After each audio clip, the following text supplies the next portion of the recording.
we went out there and people gave us a chance to proclaim the gospel of Jesus Christ, and I think there's some people that are seriously considering it, and they may become believers and obey the gospel and be saved.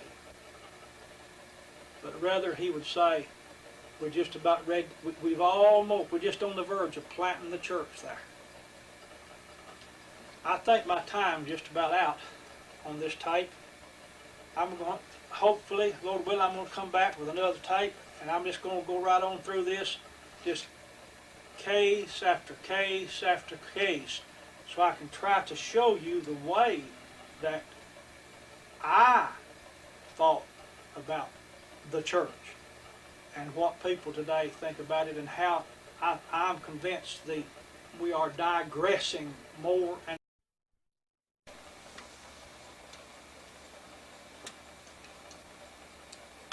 I'm in the process now of sharing with you comments, events, situations, and whatever, in sort of a jumbled up fashion to help set before us the common thinking and practices concerning the church and starting a church and organizing a church and so forth.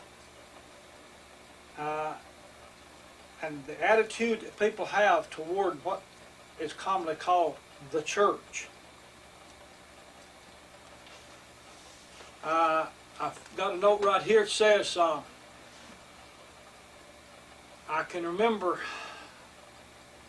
people in the past, and I'm sure that it's hard to remember, but I'm pretty confident that I may have been, at least to some degree, carried away with this type of thinking. Although I do remember several years ago beginning to question this particular type of thinking. But people would talk about letting the church get the credit for good deeds.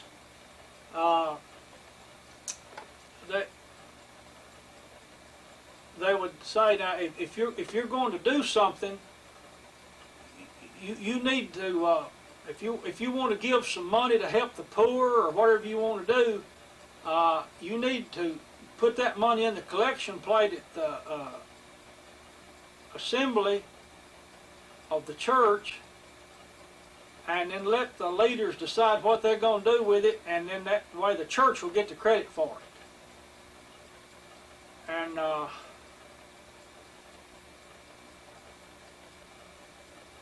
I won't debate the point. I just go on. That there was talk about promoting the church. I remember a man saying to me many years ago, a respected teacher of mine, and he said that he was afraid the time had come, and we're talking 40 years ago or better. He said, I'm afraid that we're going to have to start all over and rebuild the church from the grassroots up. Now, try to put these things in your, I believe my mom used to say, under your thinking cap here now, and study on that. We're going to have to start over and rebuild the church from the grassroots up. Let's see. I think the reason that people would use language like that was because we came to look upon the church as a society or as an organization. Like my wife is a member of the Grundy County Historical Society. where one might have a commercial club or a Kiwanis club or a sportsman's club. People talked about, you can read it in these old history books that I get a hold of. Certain information says that they talked about not only starting churches or organizing churches, but they talked about receiving people into the church or casting them out of the church. And there was procedures that they went through to do this, and I've got some notes on that when we get farther down here. Even I remember people talking about the Apostle Paul and Barnabas and Paul and Silas and different ones. They talked about them going on missionary journeys. And they said the Paul's 3 missionary journeys. Starting as he was going out starting a mission, which was a practice of the Roman Catholic system. People talked about Paul planting churches. The emphasis on the church, planting churches. I wonder now, why didn't they talk about him doing what Christ told him to do, to go out and carry the light of the gospel to the Gentiles, that souls might be saved?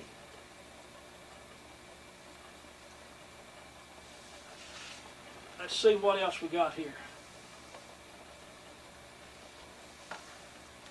Yeah, I remember being told years ago about a man that was on his deathbed, and he called in some of his children, and the man, he said to his children, said, I want you children to get in the church and stay there. Now, I'm not trying to be hurtful. I'm trying to tell you and show you so you'll get a concept here of the way that people thought years ago and how a lot of people still think now. And I was carried away with some of it.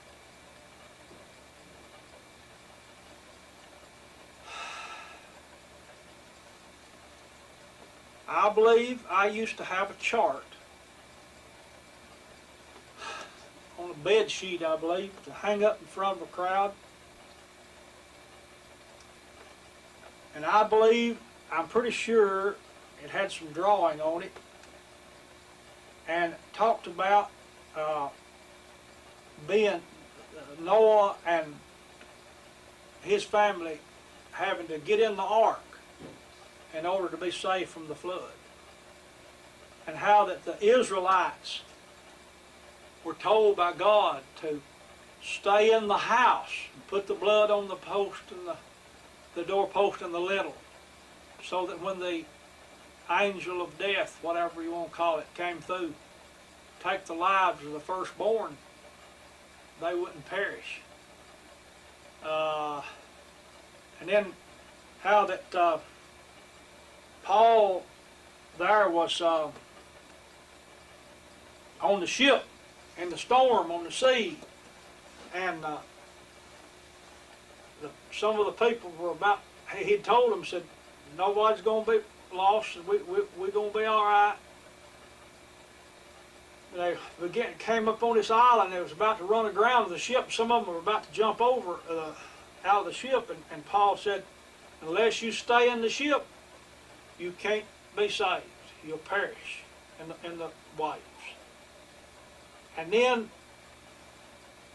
I presented this idea, you've got to get in the church and stay in the church in order to be saved. I remember years ago we used to have Vacation Bible School, and I noticed that that's still very popular. And all the different denominations got their headquarters. They send out materials and different themes for the Vacation Bible School.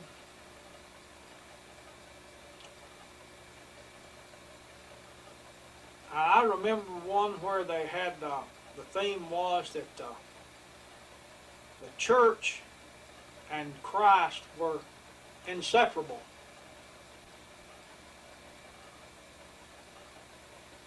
And now, had looked like two links in a chain drawn out there. Christ is on one and church written on the other. They were connected. Well, that's all and good if you understand how the term is used in the New Testament. How when the Bible speaks of the ecclesia that God is calling out of the world, and the ecclesia, the assembly that Jesus said he was going to establish or build. But when you start thinking about the church as a organization, or as a society, that people get together and start, I think we're going to find out that's a whole different story.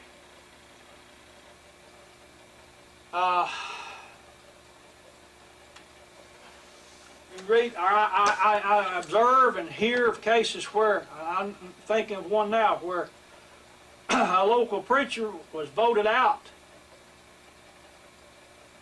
They rejected him as their pastor in a certain church where he'd been preaching for a long time. So he just went and started another church, started his own church. And they're building a big building now. I hear people say things like, God put it on my heart to start a church. A fellow told me here a while back about doing that.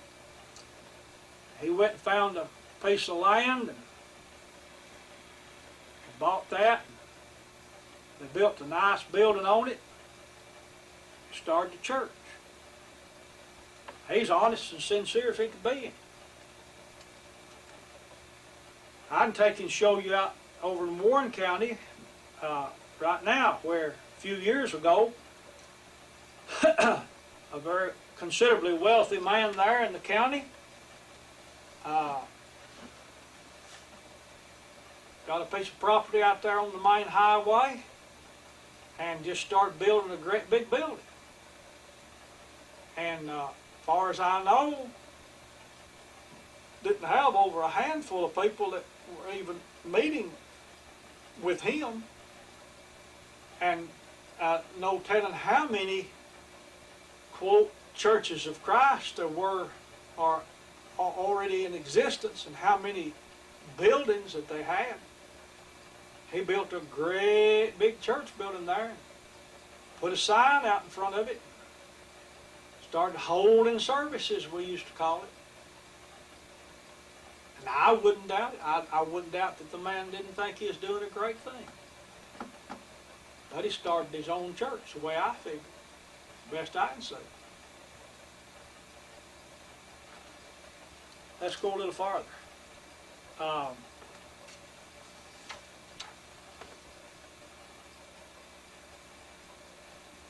A man told me here several years ago that he and his preacher, they called, I told you about that, he called him his preacher, said, we were out here so back on a piece of property, pretty good way from home, and the fellow said that he got cut. He cut his foot bad with the chainsaw.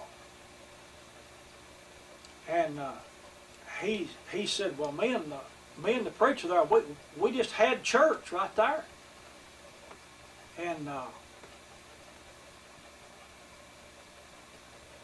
praying, he said, the blood stopped. Uh,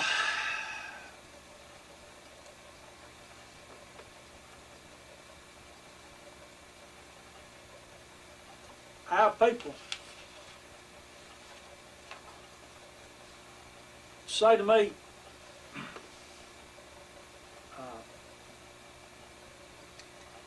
we've got to go somewhere. This starting churches and organizing churches is connected with this idea that we've got to go somewhere. We've got to go to church. Now, I know we've talked about that Christian people had assemblies, but I'm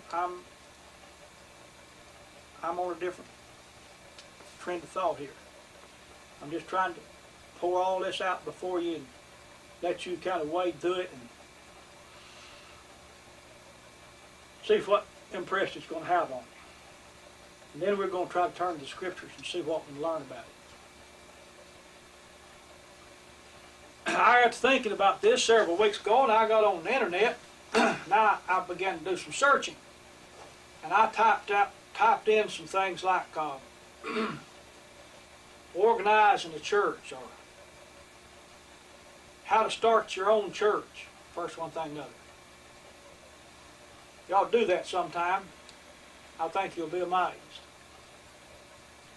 I made some scratch notes here about some things that I read there.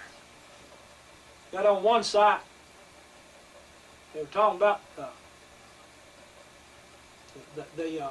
name of the article was that if you want to earn more money, change denominations.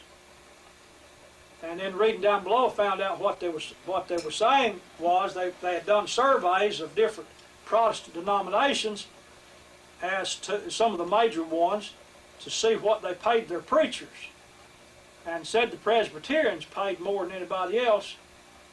So it said if you wanted to earn more money as a preacher, you might ought to become a Presbyterian. Now that's what the article said. I don't know. I have no way of verifying the numbers.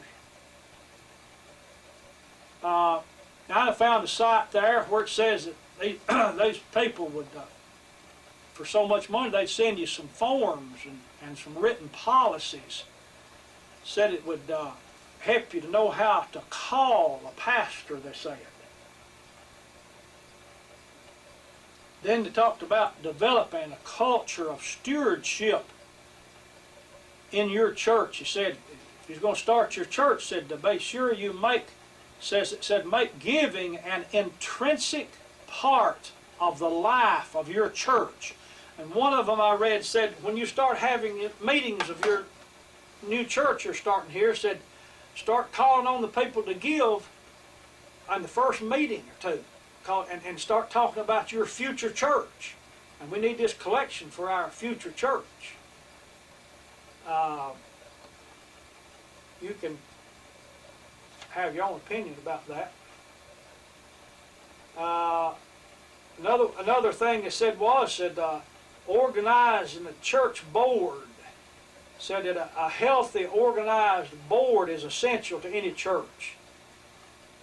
It said nearly all churches are governed by a legal body. Then I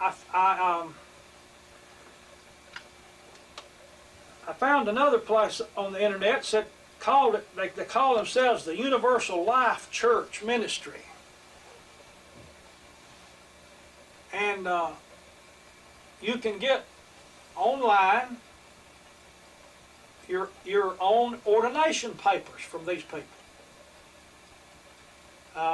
They have a form that you fill out there on the internet. Put your name, your address, and certify that you're over 13 years old, and they'll send you your ordination papers from this Universal Life Church. They said the ordination was free, but the certificate cost about $10. Now, I found a site where a comedian was using this specific case to mock and make fun of the so-called Christian religion. And you can't blame them. The crowd was eating it up too. And it talked about and explained, said to start a church, the IRS requires you to have 3 founding members who are not related by blood or marriage. Now that's if you're going to get what they call tax exempt status. If you're going to be recognized by the federal government as a church, if you're going to organize a church, you've got to have at least 3 founding members that are not blood related or related by marriage. If you've got those 3, then you can start the church, fill out the forms, they'll send you your tax exempt status. Here was a case on the internet, said that they'd send you a thing called a church charter packet. Tell you how to prepare a charter and get a charter from the state for your own. It says your own independent church. Cost you $50 to get that. One site said that a healthy, organized board is essential to any church. Said nearly all churches are governed by a legal body. Then there was an ad popped up on the side of one of these sites in the midst of this, and it was an ad for the Bank of the West. And they advertised themselves as a national leader in church lending. They threw that up on that site where people were reading on how to start their own church, and this bank puts that advertisement in that try to reach these people that are wanting to start their own church. That we'll loan you the money, buy your land, build your building, whatever. Pretty good deal there, you know. Then I found a site that said how to organize a church. Somebody had written in a question to this site, said how do you organize a church? And somebody wrote an answer in, said you will need to appoint different people to handle certain positions in the church. You will need a usher board, a music team, the preacher, and a schedule for when you want to hold your services. Then I got to reading about mega churches. And I ran into a situation, or found about a situation where back several years ago, I think in the late 80s, that there was a church started down in Atlanta, and it was some kind of a Baptist church. That used that name, and in a few years, a fellow by the name of Eddie Long got control of that organization. He called himself Bishop Eddie Long. It says he preached a gospel of prosperity, and I think about 2-3 years ago, they had gotten up to 23,000 members of that church down there, and Bishop Eddie Long, as he called himself, had over the years disbanded the board, and he and his family were in total control of it. They had millions and millions and millions of dollars coming in, had bought an enormous, expensive piece of property there in Atlanta, built a huge building, and had television programs, and they had what they call ministries going on in Japan, and I think in Korea, and big operation, and all kinds of tax-free charitable organizations set up, And according to the article I read, this Bishop Long, I believe in a 2-year period, they had tallied up, he received over $3 million in benefits, including salary and about a $300,000 automobile that he drove around the big fine house. I think they said it had 9 bedrooms or maybe 9 bathrooms, I don't know. And then just a year or so ago, then the thing began to unwind when he was accused of molesting some children. His wife divorced him, and somebody said where was it? He's going to make a settlement, and they wondered where he'd get the money. They said, "Don't worry, it'll come out of the money the people have given over the years." And I reckon the thing is just absolutely imploding right now. I've got just about enough time, I believe, to read one more thing that I found here. When I was typing in how to organize your own church or how to start a new church or whatever, I found an article here. It's a section, a printed section of the United Methodist Discipline, I believe is what they call it. And it's section number 7, titled "The Method of Organizing a New Church." I'm going to scan through this and read some of these statements. Paragraph 259.1 says, "A new local church or mission congregation shall be established only with the consent of the bishop in charge and the cabinet, and with due consideration of the conference entity assigned the responsibility for congregational development. The bishop shall designate the district within whose bounds the church or mission congregation shall be organized. The district superintendent of that district, or his or her designee, shall be the agent in charge of the project and shall recommend to the district board of church location and building."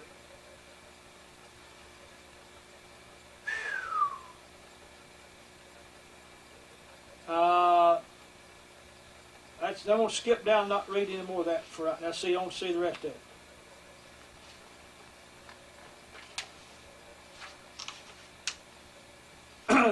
This is still paragraph 259. The bishop may appoint a pastor to launch a new local church, or with the bishop's approval, the district superintendent may authorize a local church or group of local churches to launch a new church by gathering interested people in small groups for Bible study, outreach, community building, and worship at a site in an area approved by the district board of church location and building.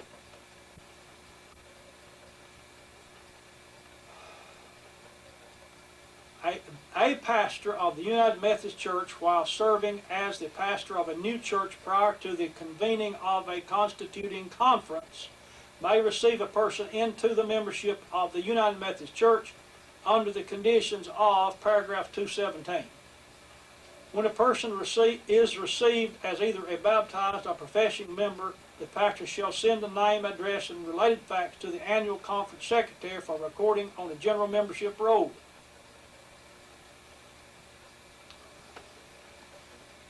Now, go down a little farther.